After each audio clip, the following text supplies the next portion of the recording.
Charity Gaming Guild presents the Nat Pun Podcast.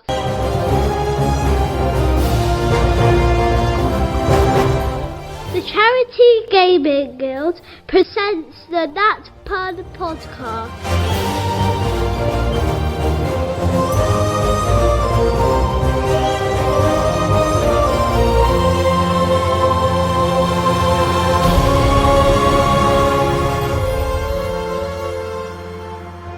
Hello everyone and welcome back to our Fireside episode. As always, I'm joined by the lovely Bertie. Say hello, Bertie.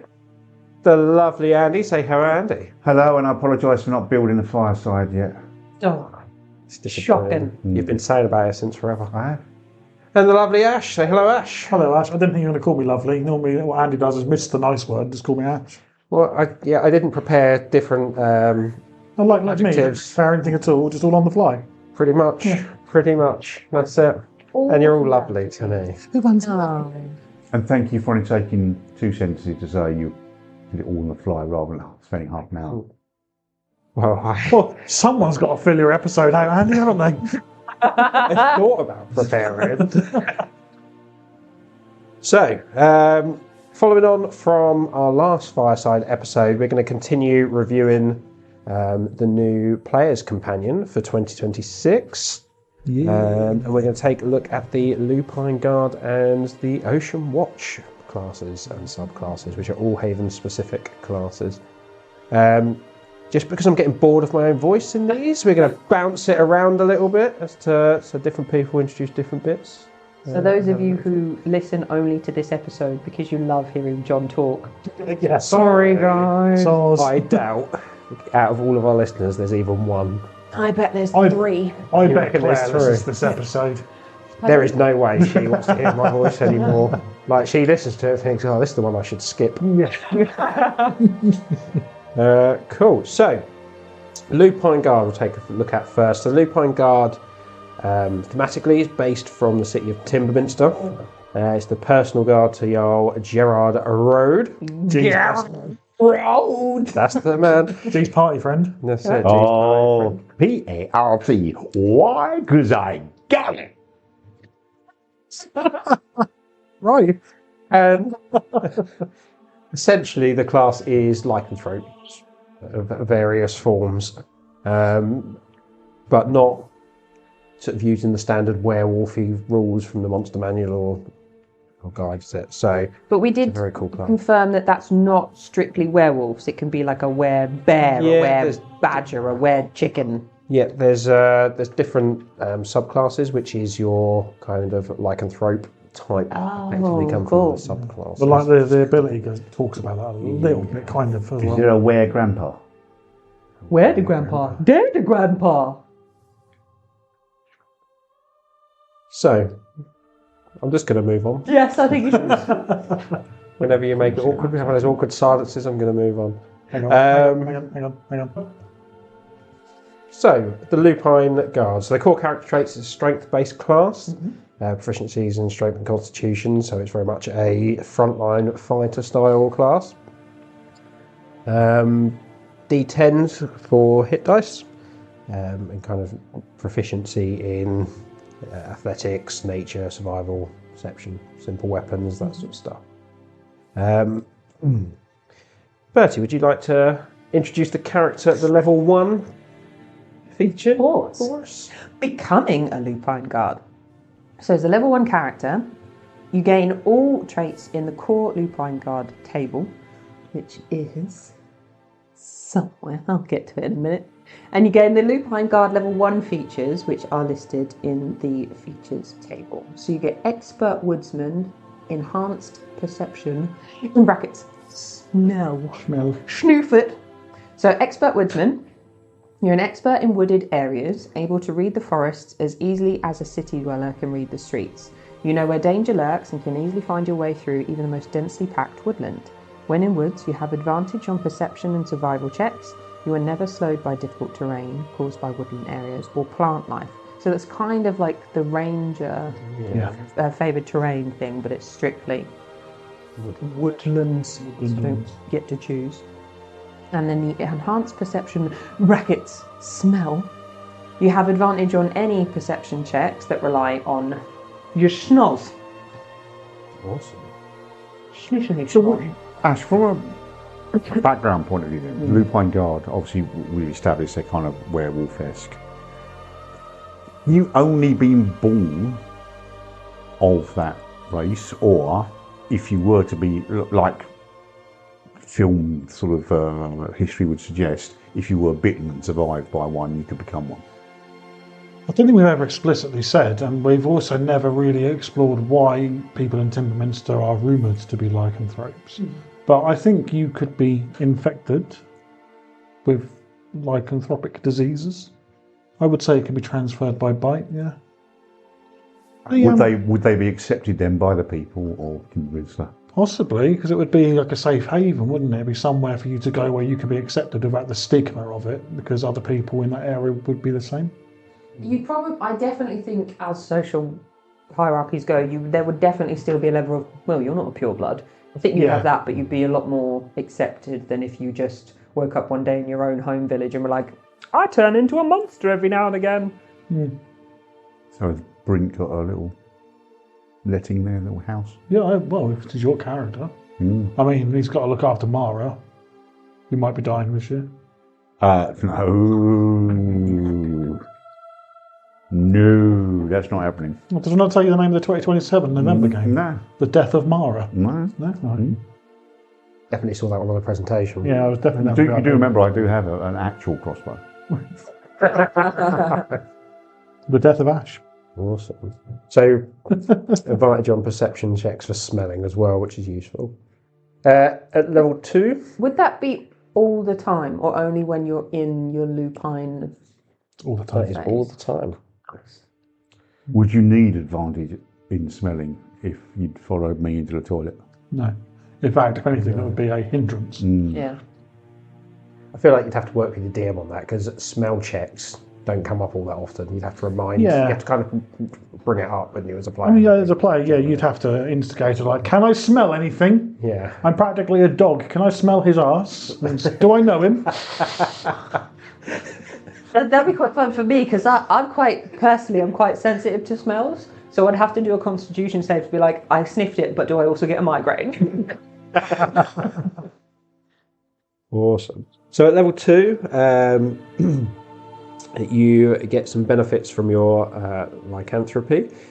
So you can engage your lycanthropic form, and that gives you the following: an increase to your speed by 10 feet. Your base armor class becomes 15 if you're not wearing any other armor. You gain a number of hit points equal to 10, 10 times your lupine guard level. Yeah, reading that now, that's pretty immense. So if you're level 15, you get 150 temporary hit points. Yep. Damn. Might need to graduate that a little bit. Well, these are all subject to review. No. It's set stone. It's in print. Your size changes to large, which I think would be hilarious if you were playing a halfling lupine guard. Yeah. Whoa! Strength and constitution scores increase to 20, unless they would normally be higher than that. So that to me is super pokey, because you could create someone who's got high intelligence, high wisdom, high charisma, but with this class, and then when you get into combat, just go trigger this 20s across everything. Nice, chunky. So thinking about this though, right? Are you seeing some errors that you might have? Things that I might have missed. If your con increases to 20, that's going to increase your hit points, and you're going to get temporary hit points. Yeah. Yes. But then when you come out of the lycanthropic form, You lose temporary hit points. you lose temporary hit points and potentially hit points. So you could die from transferring from well, no, you couldn't, because it reduces your max, doesn't it? So no, you wouldn't die. It would reduce your max. We're just workshopping But here. it does open up the entire sort of Hulk debate, doesn't it? Because if you do become large, presumably any clothes you're wearing no longer fit. So you've either got to consciously take them off before you transform, or they're just going to be ripped. Hold up, guys! I've got to get naked. Yeah. This sounds like a task for you, Andy. once you refer back to your original humanoid state, you're naked. So there's lots of people running around 10 minutes naked. Possibly. Can I just say as well, Oh no. for the Marvel stuff, that was so annoying. Because for so many other superheroes, they had like their special outfit that was specifically designed to ensure, like Mr. Fantastic, he could stretch and his outfit would be fine, and Johnny Storm, he could go on fire and his outfit would be fine. They never did that for the Hulk. That's He always was because- wearing just 38 waistband trousers that miraculously became 60. I've got a theory on this, because whoever tailors for the superheroes, right, is not going to have Hulk in his full rage form in his tailor shop. That's Do it why. outside. But he won't stand still to measure him. Like, he's just angry. Like, why would you have that somewhere like that? Elasticated pregnancy trousers. Yeah. All the superhero tailors are just like that. That's fair. There are some pretty good elastics out there. Whoever wrote this though has thought about Oh, okay. it. It says later on something about that, but I'm not going to steal John's thunder because we're only halfway down the bloody list. Exactly. You become vulnerable to silvered weapons. Pretty standard sort of trope for... Only when you're transformed you become vulnerable. yes. Okay. So why were they so adamant they didn't want to sort of touch our silver when they weren't transformed? Yeah. Look, let's not pick holes and things, okay? We're all having a lovely time. Well, I suppose if you're doing it along the lines of someone who has the potential to not be born as it but be bitten as it, it wouldn't be a genetic thing, it's something that happens to you. So genetically, normally, in your normal form, you wouldn't have had that vulnerability. So it's only when you change, but when you go back to your normal. So in that way it works for both. I imagine as well, it's like there's some people who can't touch materials because don't like the feel of them or makes them feel sick. Velvet. There you go. Same thing. Yeah. Timberminster Yeah. with silver. Well, that weird when you touch some stuff and it makes your ears ring and your teeth hurt. Yeah. I get that with fleece. Fleece. Yeah, I don't like fleece. Or microfiber cloths. So we have that with styrofoam. So you also gain an additional bite or claw attack. You can use one of, like, I'm assuming the bite or claw, given that they do the same thing, which is a strength-based check, 1d10 piercing damage, is thematic rather than... Yeah, it's left open-ended. So because it says at the top, your form you take is a natural woodland creature of your choice. So you could pick an elk. Yeah. Squirrel. You could pick a squirrel, You can get a vicious bite off a squirrel, to be fair. a bear, a wolf, a Badger. badger. Where'd you bite him? So it allows the flexibility of you flavouring that attack to whatever creature you pick to transform into. Hence, someone mentioned earlier, not always being wolves. As well as that class. Cool. If you're reduced to 0 temporary hit points, you revert back to your original form. Not going to be a problem with 150. All Um, right.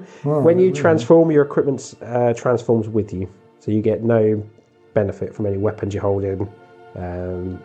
Oh, so it's all But physical. you do gain the benefit of armour, with the exception of a shield. So you couldn't transform and then be like attacking with a battle axe. Is that what that means? That's the way I would read it, yeah. So only your armour basically stays the same. Yeah, you gain no benefit from any weapons you are holding, but you do gain the benefit of any armour, with the exception of a shield. So what you you still wear your armour. So you you'd can have use the your weapons. axe on the back, but you couldn't use So it. when you transform, your base AC goes to 15 if you're not wearing armour. So this, like, if you build one of these classes to max it, you just stick everything into deck. Pretty much. So we're saying that the Hulk's tailor makes all of the armour for Timberminster.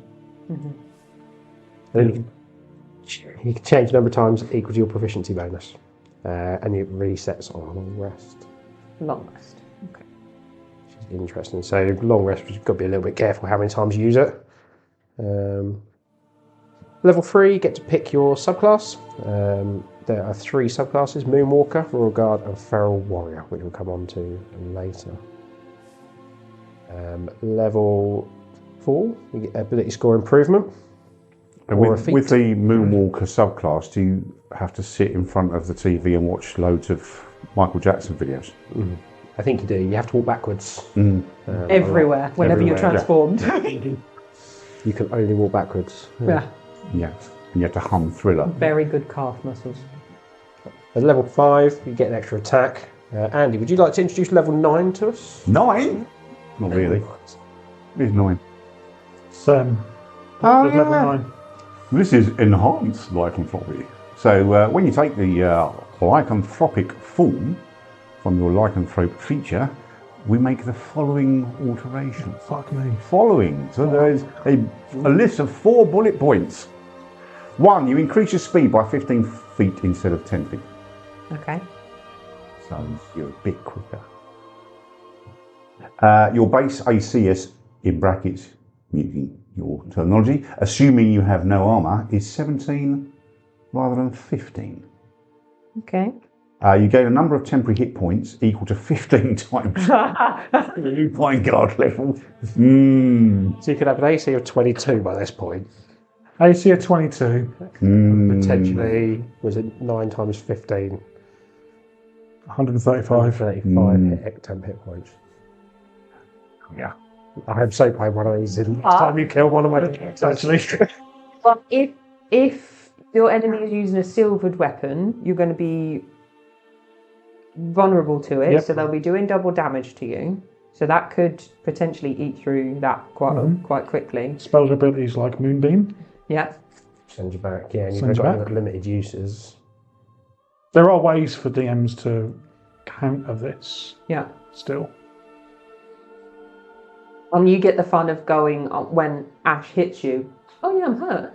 I feel like we get a nerve with that one. His hair. Is that? I got 600 temporary hit points. And the final enhancement, if you like, is that you may take an additional bite or claw attack, one each of your turns as a bonus. So you You get 2 do attacks. attacks? So these attacks have a range of 5 feet and a strength based, so you deal 1d12 piercing damage instead of 1d10 and have the topple mastery. So you're incredibly tanky, but your attacks is less than a fighter would be, isn't it? Because a Yeah. fighter's already got, by level 9, is it on or level 10 is 3 attacks, isn't it? 2 by level 5, isn't it? I think. Yeah. Or level 6. So you can take a lot But of you hits, can but not necessarily Dish do a out lot. tons and tons of damage. Yeah. But, so that bite or claw attack is a bonus action, so you can still make an unarmed strike as well. Okay. So And obviously your strength has gone up to 20. yeah, so it's +5. And you still get extra attack at level 5. So at level 9, you're making 2 unarmed strikes and 2 attack or bite. So kind of bite monk claws. equivalent-ish. Yeah, you're starting to deal more with volume of Okay. attacks is coming through at strength 20. I mean, even so, that bite or claw is still strength based, so it's 1d12 plus your strength modifier, which is going to be +5, your strength is 20, plus 1d12 plus 5, with a +5 plus proficiency to hit. So there's still and you've got topple, so if you do those first Yeah. and knock them over, then you're going to get advantage on the other attacks as well. I think I misunderstood that, and I thought it was like you just got 2 attacks. Yeah, so they're, At that point. they're bonus But if action. the bonus action also frees up your actions to do other stuff. Exactly. Like, So there's- quite a lot of manoeuvrability in that. yeah, and you don't lose control when you turn lycanthropic either. You're still, well, for now, you're still in control of what you're doing. So if that's the case, you could potentially take them down with your bonus action and then use your action to moonwalk around them. By Yeah, way you- of celebration. Sure. Yeah, if you want to. I mean, you could just use your movement to do that, but I'm going to disengage. yeah.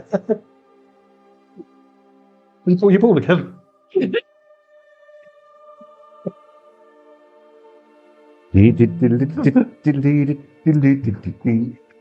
Jekyll and Heidi. What, you're kind of useless, or you can... Yeah, because you could, like, because of the benefits it gives you, you could, like you said, choose someone who's, like, very wise and that kind of stuff, and then you transform, and it's just... Tell everyone you're a wizard because you're smart, kind Yeah. of thing. And then when you actually get into battle, you're like, hold my bag. I mean, taking that thought, imagine multi-classing this with a wizard. There's nothing that says you can't cast spells with your lycanthropic form. Ah, yeah, because is it barbarian? You can't do magic, like when you raid? You can't concentrate on Yeah. spells or do certain things where there's nothing like that here. Oh, wow. You can multi-class this with wizard and bring The on only a problem is- fucking monster. The only problem is when you transform, your equipment's considered transform with you accept your armour. So your spell... You get no spell books, you need to be a sorcerer. So you have to have some sort of innate thing. No Yeah, you have to be a focus sorcerer or a or... warlock or something. Don't you still have to have a spell focus? Because if a spell has components, You still have to have a spell focus, wouldn't you? Even for sorcerer, you have spells that require component. Yeah, the way to do it anyway. feel like We heard it from the horse's mouth, so to speak. So yeah, as a sorcerer, you just go, oh, my armour, my breastplate that I'm wearing, my symbol. My armour's my spellcasting focus. I have a fake eye, and that's my spellcasting focus. It's my tongue. Yeah, it's my left nipple. My right testicle. If it's still there. Well, it's the left one, of course, so the right one's all. Oh, right. Thank goodness. Ash, would you like to do level 11 and level 17? I would love to, Small John. ones. Thank you. Level 11 is Bounding Hunter. Blah. If you move at least 10 feet towards a target and then hit with an attack roll, you can force the target to succeed in a DC 14 strength saving throw. On a pass, they suffer no ill effect. However, on a fail, they're knocked prone. Additionally, you may take the dash action as a bonus action. Question. Yes. You mentioned something a second ago about topple. Is that already mentioned in there? So because isn't that the same thing? It's similar. So in terms of how you'd use that, you dash towards them. You'd have to use your action to attack, and then if they try a strength save, they pass that. You can then use your bonus action to attack with your claws, and then try and topple them, which would be 8 plus your strength plus your proficiency, I think, for the save. Okay. Which of this would be level 11 plus 3? 8 plus 5 plus 3, yeah. Yeah, so that's 16. So you've got more chance of getting them prone with your bonus actions than you have with the bounding attack. But that first turn of combat where you're rushing towards people, you might as well try that first. Yeah. Because then potentially get 3 attacks at advantage. That's exactly why that second bit is in there. Because otherwise there's no point, because you get it anyway with your other attacks. Yeah. Can we do 17 as well? Yes, please. Yeah, Level 17 is Moonborn Killer. Any attack roll made during the hours of darkness is made at advantage. Additionally, if you do not already have it, you gain dark vision to a range of 60 feet, seeing shades of grey. And is that only when transformed, or is that all the time that you've got the dark vision? just All the time. And the advantage is all And the how time. many shades of grey do you see? 50. And the attack advantage of at night, does it have to be outside, or is it just wherever you are at night? hours of During darkness. the hours of darkness. So you could be in a dungeon and be like, oh, it's night time. Hurrah! Yeah. Cool. As long as you can tell the time. Well, that's true. Or whether you just close your eyes and pretend it's night. It doesn't change the time though, does it?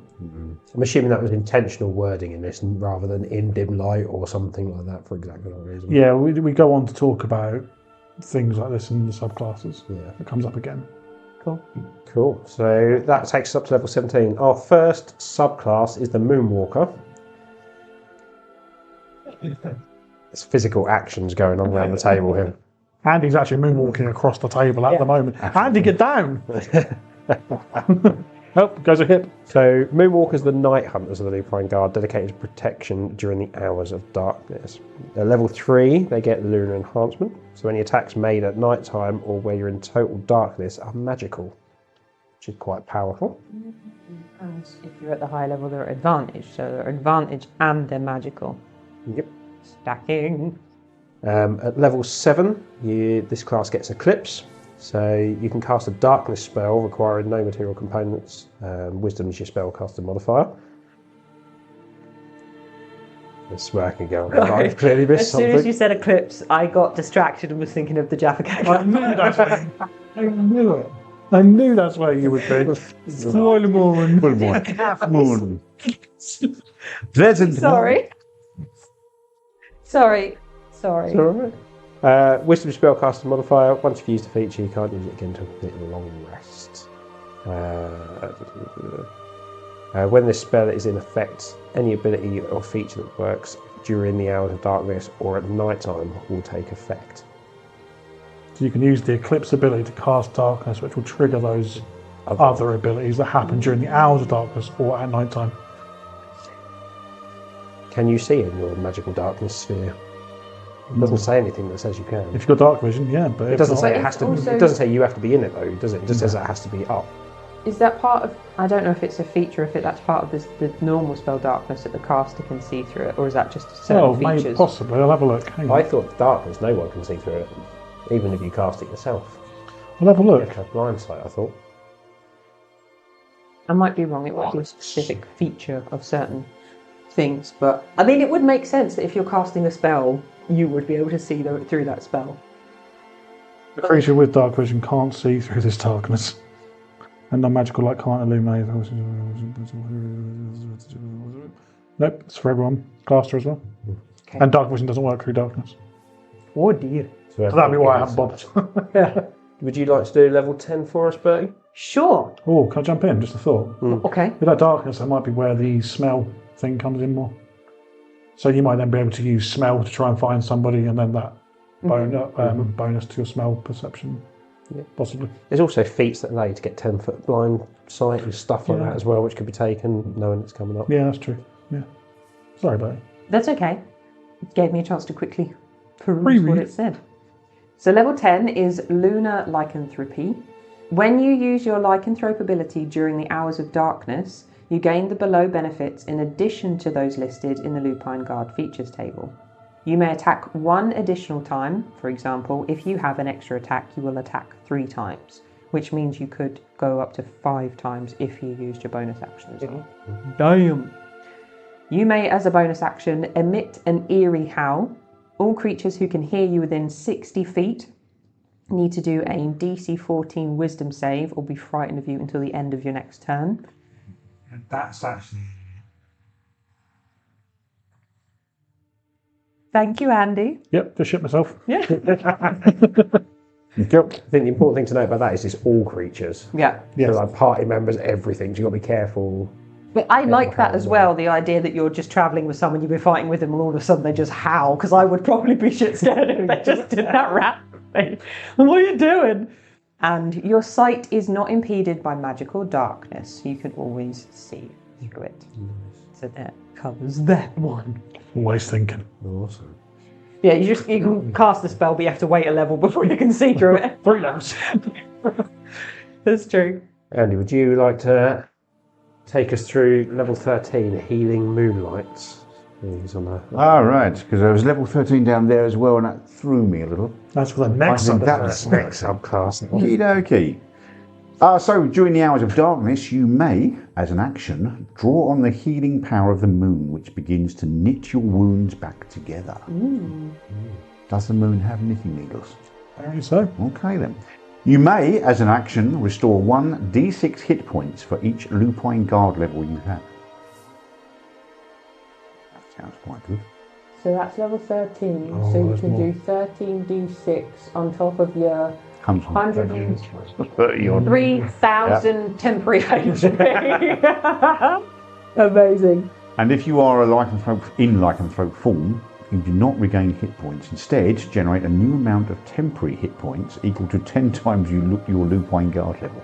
Jesus Christ. So let's go You literally- 130 temporary hit points. Once you have used this feature, you may not use it again until you have completed a long rest. How long that feature trigger for, did it say? Was it just a one use? So it's a 1 use until you have a long It's not rest. like it's up for a minute or anything like God, that. no. Cool. Ash, would you take us through... I'll tell you what, I'll take through 15 and 18 and I'll give you a bigger one on the next subclass. So level 15 is Eclipse Enhancement, so you can cast a Darkness spell twice per long rest rather than once. Level 18 is the last feature, it's called Bathed in Moonlight Power. So during the hours of darkness, you may draw on the power of the moon to enhance your ability. You choose to use this ability at the end of your turn. When you do, you can move, take an action and a bonus action again, effectively receiving a second turn. You may not use this ability more than once per turn. Once you've used it, you can't use it until you've completed a long or short rest. It's quite powerful again, isn't it? It's like a haste for a round without the exhaustion. Yeah, but you have to do it in darkness, which is the pale, the condition. Isn't Yeah. it? I think that's a very powerful class, especially with all the temp hit points as well. Don't And we, the mate? extra bits and pieces is be a fun one, I think, to play. Yeah, because if you've got your temp HP from the previous thing, they get knocked off and you're like, right, I'll just activate this thing and bump my head. 130 more. Yeah. Wow. See, it feels really strong to me, but I think as long as this, like, if you had, like, as long as your DM knows you're playing that, I think, especially if you had, like, a whole party of Lupine Guards, that could be a really, really fun thing to do, because you can throw some mega monsters at a group with that Oh, many definitely. They're temp HP. tanky as hell, aren't they? Yeah. Ash, would you like to introduce our next subclass and perhaps do level 3 and 7 features? I'd love to, John. Thank you. It's called the Royal Guard. So the Royal Guard protect the Great Hall itself. They are meant to be the guard of the Jarl, but such a powerful individual requires no protection. Of course. Of course, naturally. Level 3, you get Pack Hunter. When you make an attack against a creature and a friendly creature is also within 5 feet of the target, your attack is made at advantage. Nice.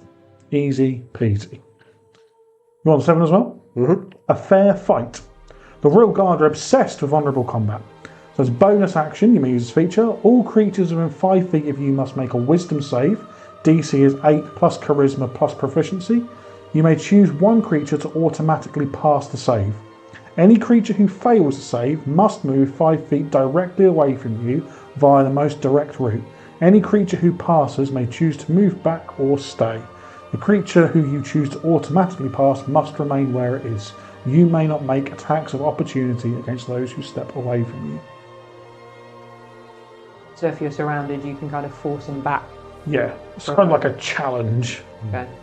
Like you pick someone to challenge them, you're automatically going to pass it, so you stay where you are, you can't move. Everyone else takes a save. If they fail, they move away, opening up the area for the two of us to fight. Oh, because it's a creature, I was thinking that was like a bodyguard thing. No. So you can push everyone back away Well, from you someone could you're use it like protecting. that, I suppose. Yeah, you could use it like that as well. Yeah, it would work defensively as well as offensively. So you pick your friend to stay where you are and get everyone else to piss off. Mm-hmm. Yeah, it works both ways. Yeah. I like also the idea thematically of being like, no, I will run with you, haha, and then you've made the move and they immediately come all back at you again. That is a bonus action, so you do at least get one hit before you swarm. Yeah, you back can in. move past them without triggering attacks opportunity is the Yeah. biggest thing as well. And you can get access to people who are or other creatures who you might not have been able to get to before as well. Yeah. So It's cool. Cool. At level 10, get first into the fray. So you make all initiative rolls at advantage. In addition, you can take the dash action as a bonus action, which is cool. Battleground maneuverability. And at level 13, even the odds. So as a reaction to a friendly creature within 5 feet of you being hit by a second creature, you can use your skills to try and even the odds. You may cause the attack to be made at disadvantage. However, if you do this and the attack missed, the attack is then resolved against you instead. Quite cool. Bertie, would you like to do level 15 for us? Okay. Level 15, never give up. When Never surrender! Yeah. When you Only are a flesh reduced after 15 hours to 0 HP, you may make a Constitution saving throw, DC equals 10, or the damage taken, whichever is higher. On a pass, you are instead restored to 1 HP and do not fall unconscious. You can use this feature a number of times equal to your proficiency bonus, regaining all expended uses on completed long rest. So kind of like the orcish thingy when you go down and then you come back up at 1 is kind of similar to that, isn't Yeah. it? But you actually have to save, because I think with that one it just happens, whereas this one you actually have to yeah, there's a roll and actively. But do you have it. to sing the song? I get knocked down, No, but I if you get do up that, again. you fail all your death Okay. saves. I wouldn't do That's that the because you rule. are unconscious at the moment. That's true, man. Level 18, hold your ground. You are immune to the stunned and prone conditions. Damn. Damn. That's, I mean, you do have to wait a while before you get it, but that's pretty impressive. What does that mean if you... Stun doesn't come up too often for monsters, but prone comes up a lot. Yeah, I mean, if you are reduced to 0 hit points, you fall prone. You just keep, like, ragdolling back. You're upright, but Like, I got the... bottom, just he doesn't fall down. Just, Yeah. yeah. No, there you go. Sorry, that was a Harry Potter reference again. Did you get it? No? You don't remember that bit either? Okay, it's fine. I could ask Andy, would you introduce the next subclass, which is the feral? Huh? Which one's that? Ferrale! Feral warrior. Some of the Lupine Guard lose control of their lycanthropy, unable to control when they turn into their lycanthropic forms. These are dangerous individuals and are used by Timberminster to patrol the forests of Fortitude. Do you want to do level 3 ability as well? No. Okay. Okay. Ash. Uncontrolled lycanthropy. I would definitely question Gerard Rhodes' thinking there. These guys cannot control when they transform. just let them out. Go in the forest. Yeah. Just patrolling. Too dangerous in the city. Yeah. Yes, So that girl that was in a really bad state, the likelihood is. Yeah, I can blame one of them. Yeah. G's blaming one of them. Yeah, it's superb. We want to keep our, the rumours of us all being suffering from this condition secret, so we'll send all the mad ones out. Yeah. Okay, level 3. Whenever you take more than 15 points of any damage type in a turn, you must transform as per the Lycanthrope feature into the Lupine God features table. Note that this does not take up one of your transformations listed. You also get 217 times your Lupine Guard level in temporary hit points. I think that's really interesting though, because it doesn't use your thing. But whoever's playing that is literally just going to be throwing themselves into combat. Yeah. Kind of like, hit me first, hit me. Just to There's save so many resources. times that you can transform. Like in a day, if you've got with the other ones, if it's your proficiency bonus, it's like every time you take that much damage, it's like, well, do it again. And then Hit heal me up. with your rhythm Do it stick. again. What happens if you get moonbeamed then? So you get moonbeamed in your normal form, you take damage, so you transform, you then get moonbeamed again, so you transform back. Then you get moonbeamed, like, if you keep getting moonbeamed Really, over and over, really just keep elastic. popping You up and take the damage and then the effects, don't you? Yeah. Yes. So you'll take the damage, which will make you transform, and then the effect reverting back to normal form again. Okay. So you'd never be transferred because of damage from Moonbeam. Gotcha. This is the order of effects. Makes sense. That's how I would How run it. frustrating would that be to be the player in that? Yeah. I hate Moonbeam as it is. Yeah. Moonbeam with silvery barbs, your two favourite spells. Ugh. Ash, would you like to tell us about your level 7 ability? My level 7. Your specifically, yes. My specific one. Lycanthropic Rage. Sounds like Whenever you... It does sound like me, yeah. I get hairier and angrier. Whenever you make an attack in your lycanthropic form, you make the attack at advantage. However, such as the recklessness of your attack, all melee attacks made against you are made at advantage until the start of your next turn. Additionally, as you are an ever-moving whirlwind of rage, ranged attacks are made at disadvantage. So I was thinking that was like the barbarian reckless Attacks, a bit different, slightly different. Yeah. You're harder to hit if you're shot because you're moving around so angrily, but you're easier to hit in combat because people can get in within your guard and smack you more easily, but all your attacks make advantage. It's like Tasmanian Devil-esque. Yeah.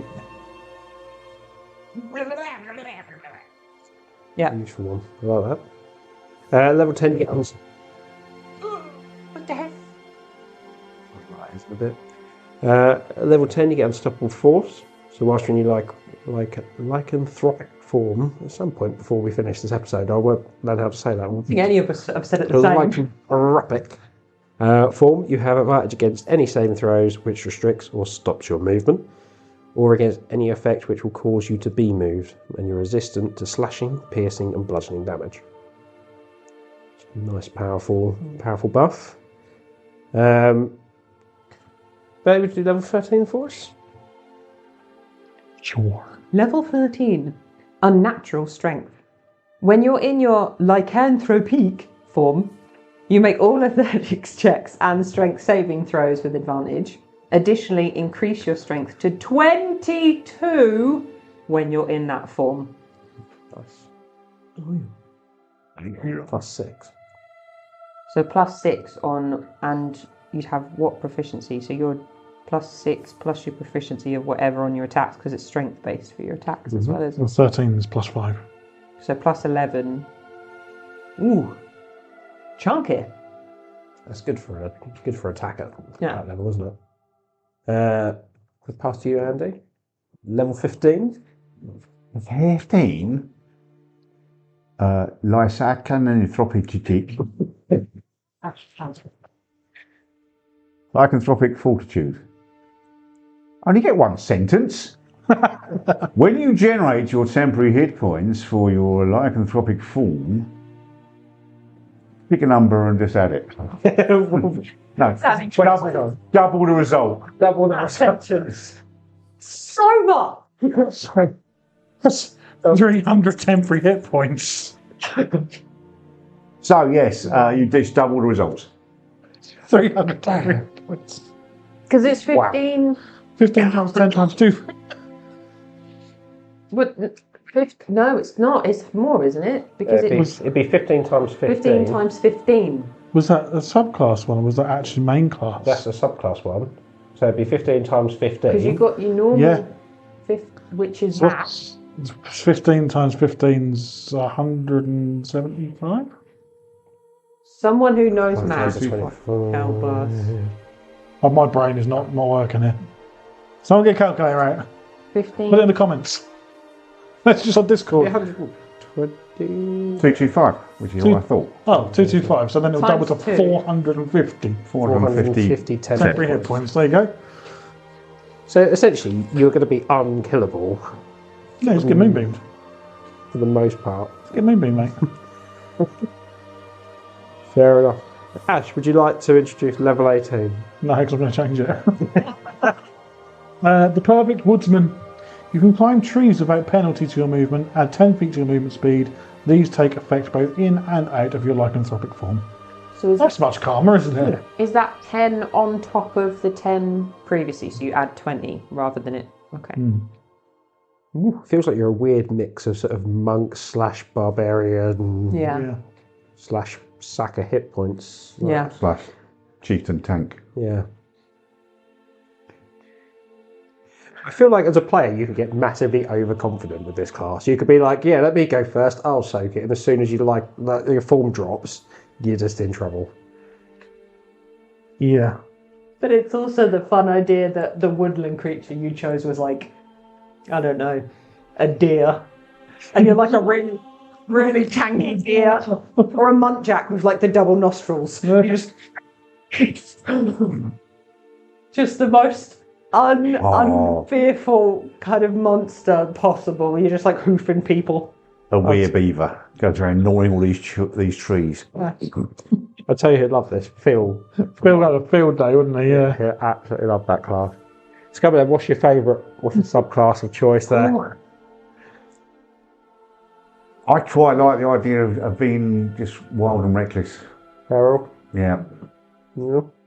I like the moon one. The one that was more focused on the stuff that you can do at night. Moonwalker. Yeah, Moonwalker. It's my favourite as well. I think I would probably have fun playing the feral one. Feral buddies. Awesome. So there you go. That's the Broken guard, lupine guard. blueprint. Which you're definitely not going to do any adjustments to for at least 6 months. So if Give people a chance to play with them before they get Yeah, and if you put do, under control. if you do have access to this through Patreon or you buy it or whatever, then any revisions you get for free as well. So if we do change anything. If Ash runs any online one-shots for members, all of you need to play Lupine Guard. Awesome. We'll move on to the Ocean Watch next. So the Ocean Watch are Mara Wave Walkers guard, essentially, from Oceanhold. And their whole thing is around being seafaring and next to the sea, although there's a lot more people next to the sea nowadays in the All Havens than there were before. It was definitely a factor when writing this class was to give people something seafaring, Yeah. because it might be more important nowadays. Thematically, Trident Warriors is probably the right sort of vibe, isn't it? To go to sort of the way they're described and the weaponry that they tend to use. Yorick Wave Walker was famous for having a trident. Some Aquaman. Yeah. Kind of, yeah. Very old dad. King Triton. Triton, yeah. Their primary ability is a dexterity. They're a dexterity-based class. They still get 1d10 for their hit points, saving throw proficiencies in dexterity and wisdom. Reasonable list of skill proficiencies to choose from around acrobatics, perception, nature, survival. Proficient with simpler martial weapons, armor training with light and medium. So a nice sort of mix of martial things to choose from there. At level 1, you gain all the features from the Ocean Watch table. You gain Trident Soldier. So when you're using your trident or wielding a trident, you can use your dexterity rather than your strength, which is nice and cool as a dex-based character. And you also gain Ocean Master, so you can make any nature or survival checks that relate to sea or rivers with advantage. Additionally, you're proficient in sea vehicles, and when it comes to checks relating to the use or repair of a sea vehicle or ship, as listed in Mounts and Vehicles, part of the player handbook. That's quite cool. Quite useful, especially now the world's all broken up and island based. You don't get that from very many places either. It's hard to get that kind of proficiency. Would you like to do our level 2 Trident Master? Oh, of course. A Trident Master. You have learned to wield your trident as effectively as possible, using it in different ways for different effects. You may, as a bonus action on your turn, use one of the below trident forms. You must be using your trident in order to use any of the below forms. Form of control. One target which you have hit with an attack this turn must succeed on a con saving throw. DC is 8 plus your Ocean Watch level and proficiency, suffering no ill effect on a pass. On a fail, their speed is reduced to 0 until the end of their next turn. So it's kind of like the Sentinel, whack it and it can't get away. Business, nice. Form of aggression. You may add half of your Ocean Watch level, rounding up, to your next attack roll made on your turn. Note that this was attack roll only and not damage. So it gives you a bit more of a bump there. And form of defense. Until the start of your next turn, you may add half of your Ocean Watch level to your AC rounding up. However, your speed is reduced to 0 as you adopt a defensive stance. Okay. I think that's some powerful things in there. It's better as you level up intentionally. It definitely feels more balanced. The benefits, there are 100 hit points. Yeah. There's yes, your AC gets bumped, but you can't move, and you get a bonus to your attack, but not your damage. So I think it feels a little bit more. It's a little bit. Oh, wow. But it's a bit more reasonable as features go, definitely. But I think that's really useful. Like, Yeah.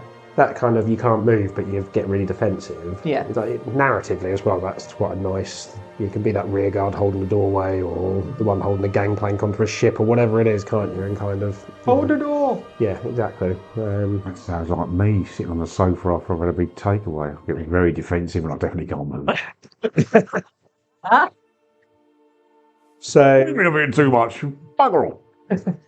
at level 3, you get the Ocean Watch subclasses, and you've able to pick there. There are 2 subclasses. One is Sea Master, and one is Harbour Master, which we'll come on to in a moment. Ash, would you like to do levels 4 and 5? So they're seamen, are they? He said Ash and then hands it to me. She's preparing. I've got it. I'll give him a chance to pre-read it. All right, what am I doing? Nothing yet. Nothing yet. Ashley's going to do 4 or 5, and then Andy afterwards you do 7 and 9. It's not going to take me long. Yeah. Level 4 is your ability score improvement, so ASI improvement feat or another feat of your choice. You also get that at levels 6, 8, 12, 14, 16 and 19. And then level 5 is your extra attack. Nice. Andy, would you do level 7 and 9 for us? Level 7, you get 2,000 You can hit points, and get as your Mara's personal ship. and as Mara's personal bodyguard, no matter where in the world you are in relation to her, if she gets attacked, you take the wounds, so she can't die. Up your bum. So is Mara Oceanhold related? She rules Oceanhold. Yeah. So in level 7, enhanced forms. When using your trident forms, as listed in Trident Master, you add your full Ocean Watch level rather than half of your Ocean Watch level. Nice. And in level 9, Form of the Wind. In addition to the forms that you have listed, start again. In addition to the forms that you have as listed in the Trident Master feature, you also gain the Below form, which you can use as a bonus action on your turn. Using your trident, you command the winds, an ability used to assist with sailing, or to manage vessels around port of Oceanhold proper. You may cast a Gust of Wind spell, requiring no material components except for a large curry. Wisdom is your spellcasting ability. Interesting. I think the thing that jumped out there for me was the using your full level. Yes. One of the previous ones was added your level to your AC. Plus 7 AC with 0 speed. Plus 7 AC? If you're adding your full level and you're level 7. Yeah. But by the time you reach like level 20. Oh, yeah, well, 20. Yeah. Obviously on plus 20. Yeah. That's going to be AC in the 30s region at a really high level. But you can't go anywhere. But you can't move. But you got 6,000 temp HP, so it's really not. And Mara's safe. That's what's important. Keep up on her one, yeah. At level 11, you get Water Walk. So you can cast the Water Walk spell, requiring no material components, and Wisdom's your modifier for that. Doesn't say how many times when it resets. I would imagine proficient equals your proficiency. Well, according to that, no, you just cast it like a spell. Cast it. Like a Awesome. like a creature would innately cast a spell. Nice. You can just do it. I think, to be honest, it's not going to be that great, game breaking, No. because it's not like you can be able to carry your entire party across. By level 11, don't you have, most people got fly or some other ability anyway, haven't they, as well, which helps. Level 17, final trident. So your trident becomes a lightning rod, sparking energy as you strike with it. When you hit a creature on your turn, you may, as a bonus action, use your rod to unleash held lightning energy. You deal an additional 3d8 lightning damage to your target. If you use the ability during a storm, it becomes 3d12. Nice little boost. And then, Bertie, would you do a level 20 for us? Okie dokie.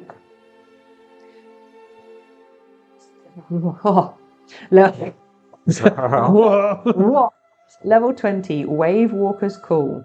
You call upon the might of the Wave Walker family, a well-respected seafaring family with royal blood. Their commanded respect for the sea itself becomes manifest. You may use this feature as an action on your turn. When you do, you summon 1d4 minus 1 to a minimum of 1 water elemental myrmidons. Place each of these creatures within 5 feet of you. If you can't place them within 5 feet, then they are not summoned. They take their turn immediately after yours. Follow your command, which must be given on your turn. No action or bonus action required to do so. Nice. If you're unable to give them a verbal command, they will attack any creature that attacked you. If no creature is available, they will move as close to you as possible, taking the dodge action on their turn. That's pretty cool. That should have a usage limit on it. No. Doesn't It doesn't. It therefore, rules is written. Absolutely. That will have a usage limit on it, very sure. So when you say if you can't place them within 5 feet of you, they can't be placed, does that mean if you can't place just one of them, none of them get placed? Or is it you can place any that were within 5 feet, anything you can't? That's the intention. But that should definitely be once per long rest. Should be the limit on that, which it will appear in there soon. I was going to say, so that's up to 3. So Water Elemental Myrmidon is a CR7 creature with 127 hit points. So that's pretty chunky, sizable. Yeah, it makes 3 trident attacks. It's a pretty chunky. You talk about action economy. Yeah. Kind of earlier in the last week's session, that's a suddenly shift in balance there, isn't it? Big shift in balance. The problem with it not having a limit is every single one of your turns you could use it as an action. So every turn you could generate 1d4 minus 1 or elemental myrmidons. Every single turn. You'd never walk into a room again, would you? Just stand outside, stand them all up and send that's them in. why it should be a limit of 1 use per long rest. Awesome. Sorry, Bertie. So we're on to the subclasses now. So the first subclass is Sea Master. The Sea Masters are the Ocean Watch members who traverse the sea aboard ships and other vessels, bringing the might of ocean hold to any who are waterborne. Basically, official pirates. That's the way I see them. Yeah. Licensed pirates. What's known as the Navy. That's right. So at level 3, you get Master Navigator. So you get proficiency in nature and survival if you're not already proficient. Ash, would you like to do level 10 for us? Form of the Seaborn. In addition to the forms you have as listed, the Trident Master and Form of the Wind feature, you also gain the Below form, which you can use as a bonus action on your turn. You drive your trident into a body of water. When you do, you may choose for the water to do one of the following, which affects an area equal to 5 times your proficiency bonus. Calm, the water becomes still if it is moving. Turbulent, the water becomes turbulent. Shocking. Freeze, the water becomes ice. Oh, didn't see that coming. That's it. That's the ability. It's still quite a powerful But ability. Being able to freeze water and stuff. You said 5 times your proficiency. 5 times your proficiency bonus. So if your proficiency bonus is +4, it affects a 20 foot by 20 foot area. Okay. So it's a decent size. I suppose it's a 20 foot cubed, isn't it? Because it'll be 20 foot by 20 foot by 20 foot. Yeah. So you could stop a river flowing. If a dam bursts potentially and you were downriver, you could maybe stop it or divert it. Someone's drowning. You could. Someone's drowning, make you that could just bit put them in ice. Yeah. You could sink a ship. I reckon you could sink a ship with it. Yeah. It's deliberately left quite open-ended so the DM can interpret exactly what that effect would be. There are no rules for what does turbulent water do. It's up to the DM to decide how that affects what's going on. So you can create your own little sort of iceberg. Can I ask for Get an shit to run into adjustment it. on that? That's what I was thinking. Can you Is there also sailing? add, because you've got that you can freeze it, could you also add that you can heat it up so you could create your own personal jacuzzi? Yeah. I mean, there are other uses. Well, no, but- you just use that. But yeah, if you can make it hot as well. Just you've use the got- form of the wind for that. You've got the burning of. You can cook fish in the sea, boil yourself a crab, and then nom nom nom. Probably just make it freeze. As part of the freeze thing, the water becomes ice or frozen water becomes liquid. Rather than Specifically warming it needs up. to be hot. We need to have an option. But I'm just imagining Jacuzzi mode. jacuzzi mode. G, Vespa, Adonis, Nyx, just rocking up. None of you are ocean gods.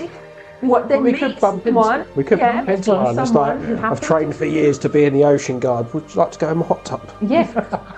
Every shit. Today, soldier, you're on hot tub duty. duty. Yes, sir. I'll dive my trident right in there. Yeah.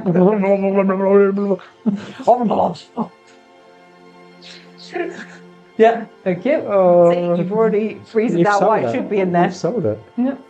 That's good. Andy, would you like to introduce the next feature for that? Captain of the ship. These are the voyages of the Star Trek Enterprise. Out of 5? No, different ship. Whenever you or a friendly creature on the same vessel, as you make any check relating to the use of the vessel, you may add your proficiency bonus to their roll. Additionally, if they are within 5 foot of you, you may make the check with advantage.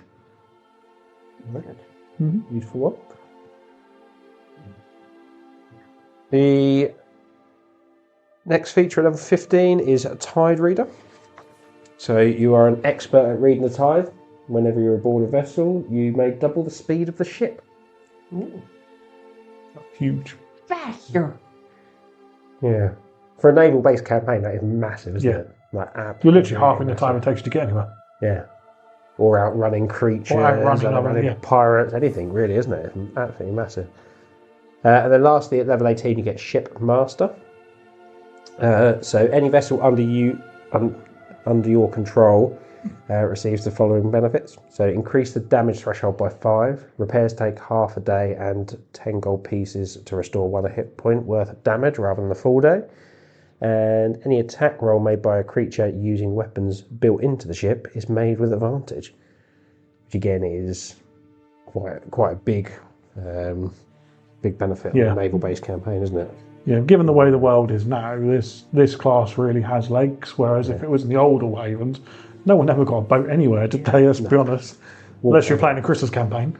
But now this could impact a lot of different campaigns. Yeah, really, really powerful. Bertie, would you like to introduce Harbour Master subclass to us? Of course. Harbour Master. The Harbour Masters are the Ocean Watch who are land-based. Go figure.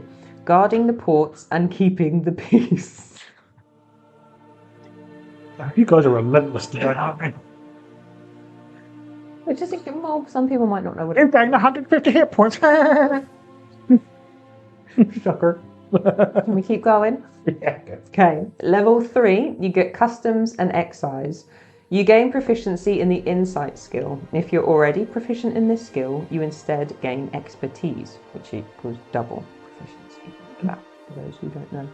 I love the idea of, and it's definitely something that I think Zeke would do, to fully lean into this. Yeah. Oh, can I just check your baggage, please?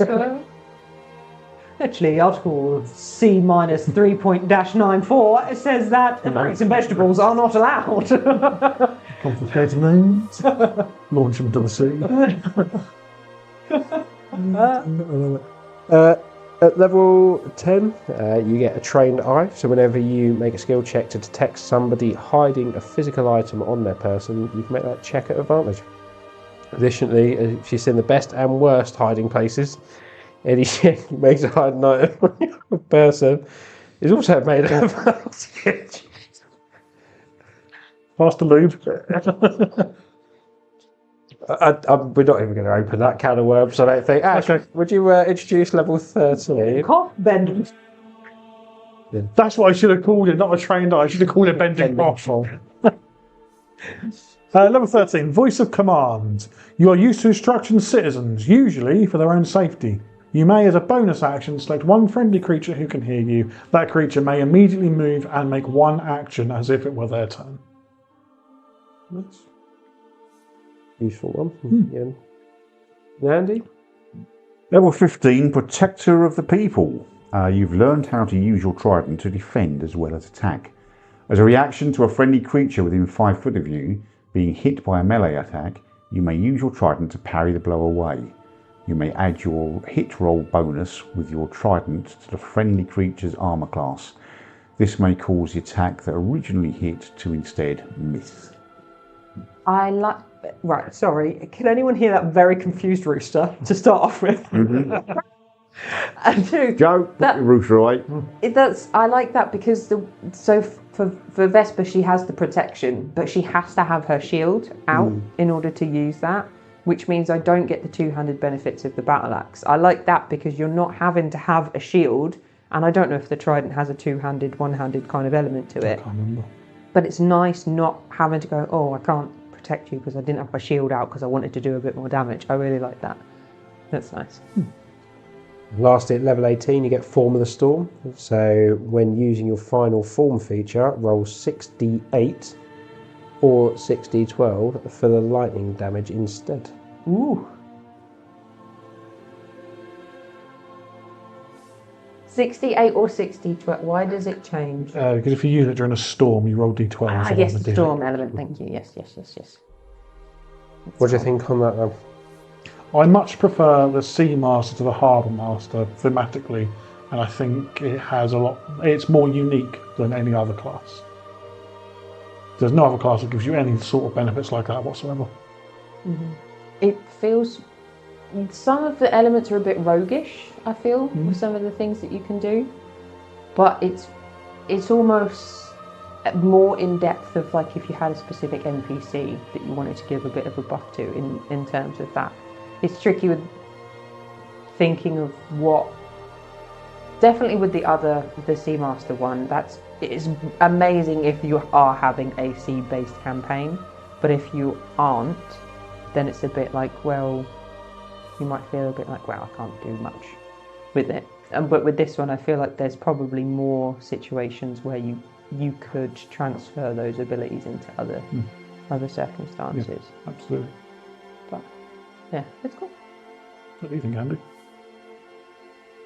Yeah, there's aspects of it that I'm really attracted to. I mean, you're right. I think if we make that comparison to the lycanthrope, you might think, oh, it seems a bit weak, but actually overall, there are some elements, especially as you say, with the changes to the Allhavens and the greater need for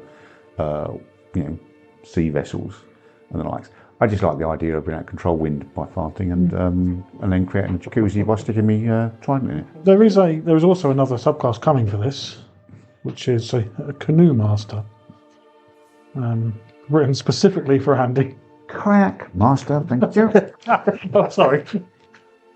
It's also fun, the idea that these classes already existed, right? And people were already in the world, but they were kind of like a little bit forgotten. They were like, oh yeah, cool, nice that you can do that. But now that the world has changed, they're really in demand. Yeah. It's like, well, actually, it just so happens I am a master of the sea. So there's that cool kind of social element to it that could be like previously you were shunned almost, and now it's like, well, if you want to hire me, it's going to be 7,000 gold a day. Thank you very much. This whole little sect of Ocean Watch, they're sitting around just going, I didn't ask for this, I was quite happy just cruising and they paying attention to me. Now I'm so busy. Now and again, I'll just make people's boats go a little bit faster. It's quite fun. Now everybody wants me to go into battle. I'm just a jacuzzi man. Awesome. Brilliant. Well, so that is the Lupine Guard and the Ocean Watch. And I think that's where we'll end today's episode. Thank you all for joining us. Nice. And we will see you on the next one.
And of course, it's time now to shout out our Patreon members. We have our Ruby members, Niall R, Laura D, Claire C, Pole C, Rebecca M, Alberta S and Joshua M. Our Sapphire members, Gary S, Dave R, Kylie T, and our Emerald member, Stuart P. The Diamond Group, Ash, Bertie, John, Andy, Dave F, Martin M, Chris L and Zeke W. And Obsidian, we have Ant. Deck was in here, but his direct debit bounced. And for our ruling council, we've got JP, Sophia S, and Chris BT. Thank you to all of our Patreon members for supporting what we do at the Charity Gaming Guild. If you want to shout out on the Nat Pun podcast, head over to patreon.com/charitydnd today and sign up to tier.